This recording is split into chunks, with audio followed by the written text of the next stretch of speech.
At so ayan, hi guys! Welcome back sa channel natin at ito nga pag-usapan natin itong sinasabi na si Monkey D. Dragon, yung tinaguri ang pinakamalakas na karakter sa mundo na One Piece natin sa ngayon. So sa ngayon lang. So hindi etong si Shanks, hindi rin etong si Luffy kung hindi si Dragon. So bakit ganun? So napakasimple lang ng pinagbasihan rito at ayan, yung titignan natin. So kaya yun, huwag na natin patagalin pa. Simulan na natin yan. At dito muna tayo magsisimula kay Shanks dahil sa nakalipas na chapter, nakita nga natin na kinausap ni Shanks itong si Prince Loki, inawat niya yan dahil gusto na kaagad na sumugod nito ni Prince Loki sa world government para ipaghigante yung ginawa nga sa kanyang amang hari si King Harald. Pero yun nga, sinabi nga ni Shanks itong mga kataga na to, "We don't need to rush into this fight just yet. Your priority should be to prepare for war." At so ayan, kung pagbabasihan itong mga salitaan ni Shanks na hindi nila kailangan magmadali sa pakikipaglaban at ang kailangan nilang gawin ay mag-prepare para nga sa pakikipagdigma sa world government. Ang ibig sabihin lang nito, malinaw na sinasabi ni Shanks na hindi pa sapat yung kanilang lakas para lumaban sa world government. Bakit? Dahil etong hari nga raw ng mundo, which is si Imo-sama, immeasurable yung lakas niyan. So kaya nga, kung lalabanan ngayon ni Loki at saka nga etong grupo ni Shanks, etong si Imo-sama ngayon, ay tiyak matatalo sila rito. At ayan ay talaga namang na-realize nito ni Prince Loki nung kalabanin niya itong si Imo-sama. Kasi dyan niya naalala ito ang warning sa kanya ni Shanks dahil bagsak nga itong si Prince Loki nung labanan niya itong si Imo. Parang halos wala siyang magawa nga dyan at currently ang lala nga ng natamo niyang injury. So dito all in all, may sabi lang natin na ayan nga, hindi pa sapat itong lakas nila Shanks para katunggaliin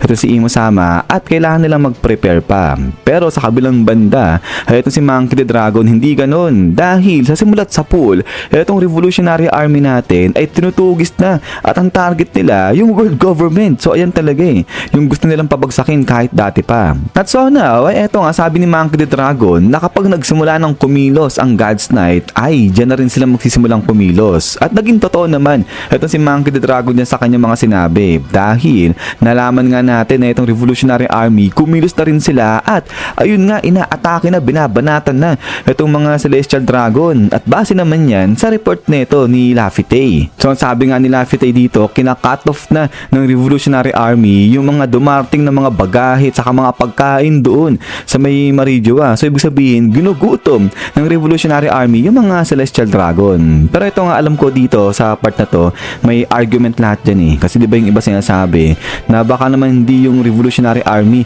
yung umaatake dyan sa may Marijoa. Kung hindi, etong grupo yan nila Blackbeard. Pero di mo natin pag-uusapan yan at i-assume muna natin na ito yung grupo ng Revolutionary Army yung umaatake dyan sa may Marijoa. At now, dahil nga rito, sinasabi nila na eto ngayon yung Revolutionary Army, napakalupit naman ng mga to. Ang lakas ng loob nila na atakihin yung Marijoa knowing na pwede nilang ma-encounter dyan etong si Imo-sama. So kaya nga dalawa yung sinasabi rito. It's either nakahangalan etong ginagawa ng Revolutionary Army o di naman kaya talagang alam nila na sapat yung kanilang lakas para nga katunggaliin yung world government knowing na pwede nilang ma-encounter dyan itong si Imo. Kasi diba itong si Sabo, na-encounter niya na yung mga 5 elders kasama si Imo-sama at ayun pa, naka-demon form pa itong mga to nung na-encounter ni Sabo. So alam natin yung istorya, inatake siya ng mga 5 elders nila Imo pero nakaligtas itong si Sabo, ang lupit niya. So now, ay syempre kasama yan sa report ni Sabo sa Revolutionary Army na may mga malulupit, malakas na halimaw dun sa may Marijoa. Pero eto nga, parang walang pakialam dyan etong Revolutionary Army natin at nagtuloy sila sa pagsalakay dyan sa may Marijoa sa mga Celestial Dragon. Pero ngayon, ang argument na lumalabas nga rito, alam ba talaga nito ng Monkey D. Dragon natin at saka ng Revolutionary Army kung ganong kalakas ay ang si Imo? So enough na ba yung nireport sa kanila ni Sabo kung ganong kalakas etong mga 5 elders pati na si Imo para matansya nila kung ganong kalakas yung si Imo? So kasi yung iba sinasabi naman dito na syempre alam ni Dragon yan kung ganong kalakas si Imo kasi nga diba kasama siya rito yung sa may nangyaring kaguluhan sa may God Valley. So lahat ng mga malalakas na karakter nandiyan dyan. Pero kasi yun yung nag-aaris na argument dito na oo, nandiyan nga sa may God Valley incident etong si Drago nung nangyari yung kaguluhan, pero ang ginawa niya kasi dyan, tumakas lang si Drago nung time na yan dahil hindi pa ganun kalakas etong si Drago nung nangyari nga yung kaguluhan dyan sa may God Valley. At ito nga nung umalis etong si Dragon, hindi niya alam, hindi niya nakita kung ganong kalakas etong si Imusama, kasi yun nga may punto naman pala etong sinasabing argument dito na yun nga, tumakas lang etong si Dragon kasi nga ang gulo na nung nangyayari din sa may God Valley at hindi niya nakita kung ganong kalakas talaga itong si Imusama. At saka isa pa, di naman kasi talagang personal na pumunta itong si Imo sa may God Valley, nagpossess lang siya dyan, yun nga pinoses niya yung si Sebek. At so kaya ayan, ay going back, ay sa tingin nyo ba itong si Monkey D. Dragon, safe pwede nating sabihin na siya yung pinakamalakas na character sa One Piece natin sa ngayon so hindi sila Shanks, kasi nga si Shanks parang alangan pa siya sa pakikipaglaban dito kay Imo, pero itong si Dragon ay hindi, talagang pinupursu niya itong world government, nais niyang pabagsakin niya.